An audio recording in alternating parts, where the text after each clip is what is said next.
चलो देखो एक्सरसाइज 13 उदाहरण नंबर 5। देखो सवाल में क्या बोल रहा है कि शांता किसी शेड में एक उद्योग चलाती है।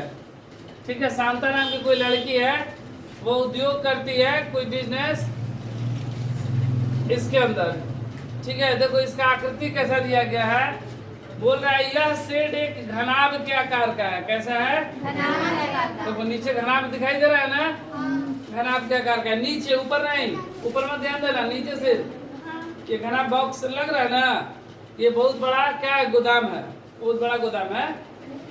ठीक है, और जिसके ऊपर घनाभ के आकार और जिस पर के ऊपर अर्धबेलन आरोपित है।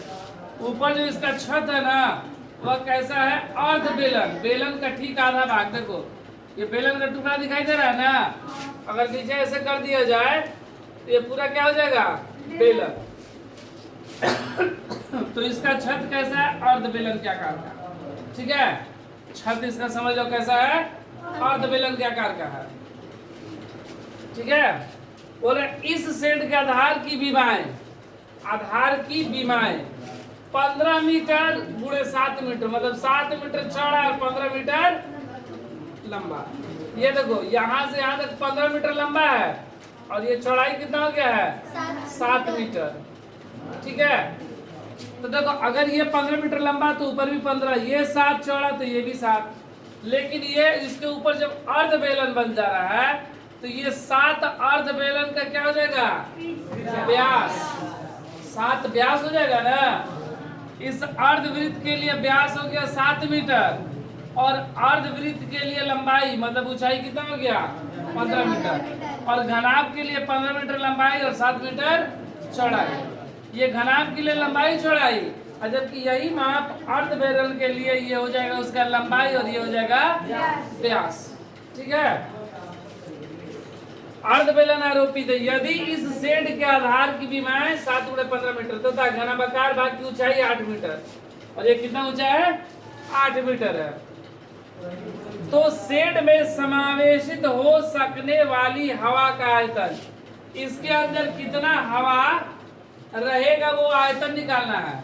बोल रहा है ना कि शेड में समावेशित हो सकने वाली हवा का आयतन ज्ञात करें, मतलब इसके अंदर कितना हवा होगा। तो इसके लिए हम लोग क्या करेंगे कि घनाभ का आयतन निकाल लेंगे और ये अर्धबेलन का आयतन निकाल लेंगे। पूरा बेलन नहीं है, आधा बेलन, इसलिए अर्धबेलन।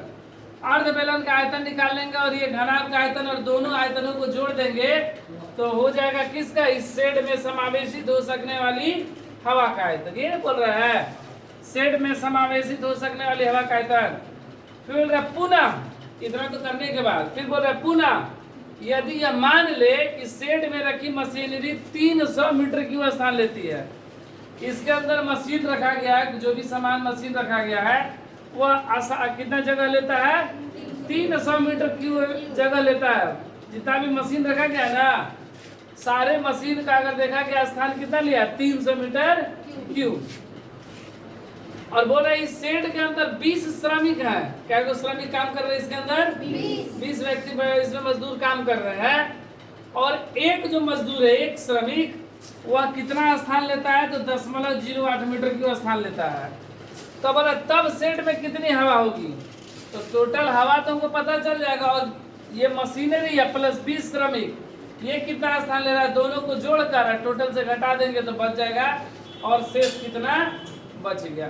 बोले ना तब शेड में कितनी हवा होगी, तो वो स्थान जो ले लिया उसके बाद जो बचा हुआ ना शेड में हो जाएगा हवा, तो दोनों को जोड़ कर फिर क्या कर देंगे, निकाल देंगे।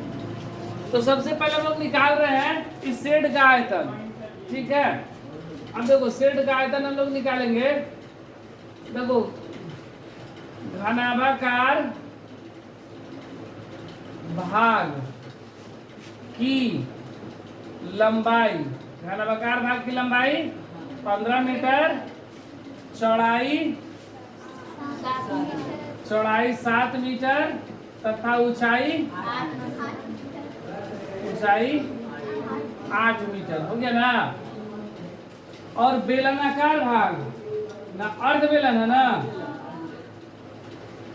अर्धबेलनाकार नकार भाग की लंबाई, या इसको हम लोग ऊंचाई भी बोल सकते हैं। अर्धबेलन में ऊंचाई जो रहता है वह कितना हो गया 15 मीटर, और व्यास कितना हो गया 7 मीटर। तो इसलिए त्रिज्या कितना हो जाएगा 7/2 मीटर हो जाएगा ना। अब हम लोग क्या करेंगे, इसका आयतन निकालेंगे, शेड का आयतन। क्या निकालेंगे, शेड का आयतन। शेड का आयतन, शेड का आयतन क्या हो जाएगा, घनाभ का आयतन,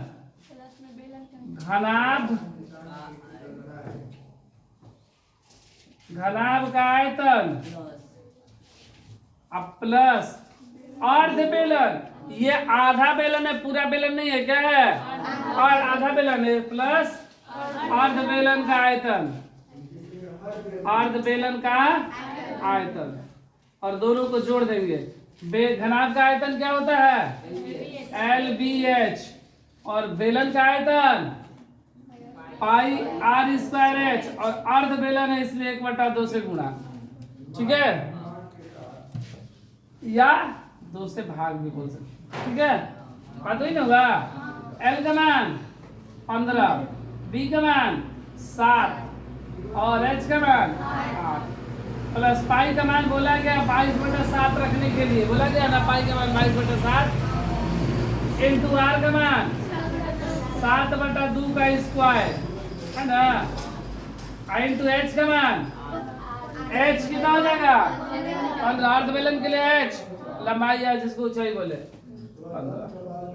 अब गुणा कर देंगे, ठीक है, 15 × 20 से 120 ना, और गुणे 7 प्लस 22/7 गुणे 7 गुणे 7 स्क्वायर है तो 2 बार 2 गुणे 2 2 बार और गुणे 15। कहाँ 2 छूट रहा है, स्क्वायर है तो 2 बार 2 लिख दिया ना। अच्छा ये वाला 2 बट्टा वाला 2 छूट रहा है, ठीक बोल रहे हो, बट्टा वाला 2 छूट रहा था ना। देखो ये 7 से ये 7 कैंसिल, ये 2 से 2 कम 2 11 दूनी 22 कट गया।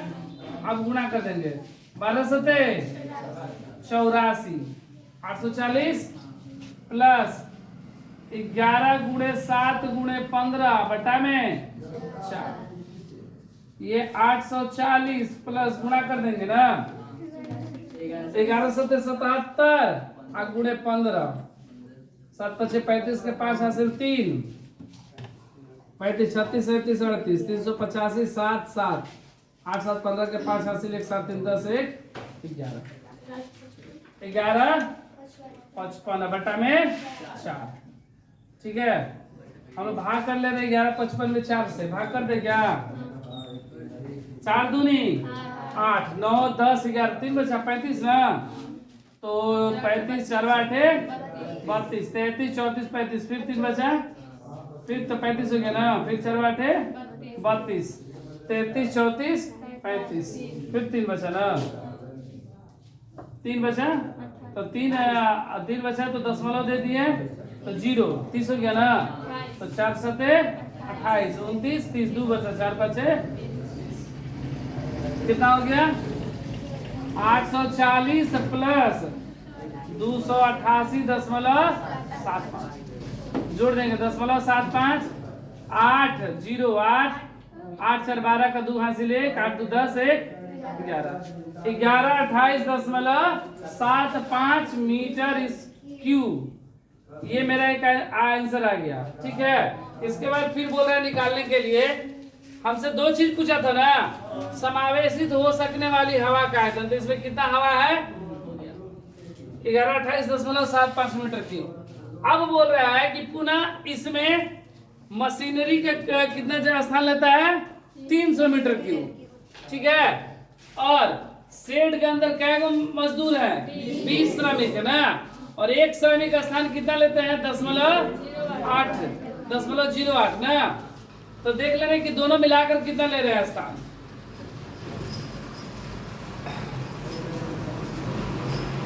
मशीनरी स्थान लेता है कितना 300 मीटर क्यूब। कितना? 300 मीटर। और एक श्रमिक स्थान लेते हैं कितना? 0.08 मीटर क्यूब। इसलिए क्या को श्रमिक? 20 श्रमिक ना। तो 20 श्रमिक कितना स्थान लेंगे?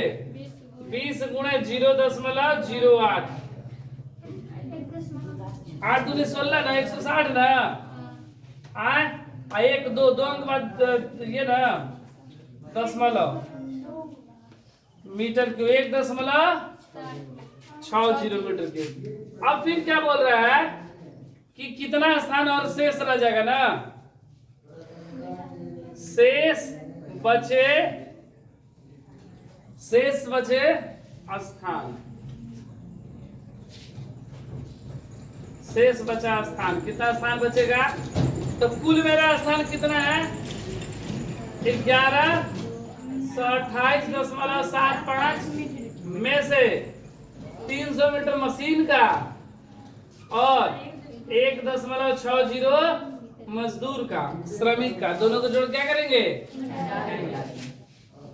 1128.75 माइनस जोड़ देंगे तो कितना हो जाएगा? 301.60 होगा ना। 301.60 इसको जोड़ देंगे कितना हो गया? सॉरी घटाएंगे 5, 7 में से 6 गया 1, 8 में से गया 7, ये कितना हो गया? 2, और 11 में से 8 गया, सॉरी 11 में से 3 गया 827 मीटर क्यूब आंसर। यही दो चीज पूछा था।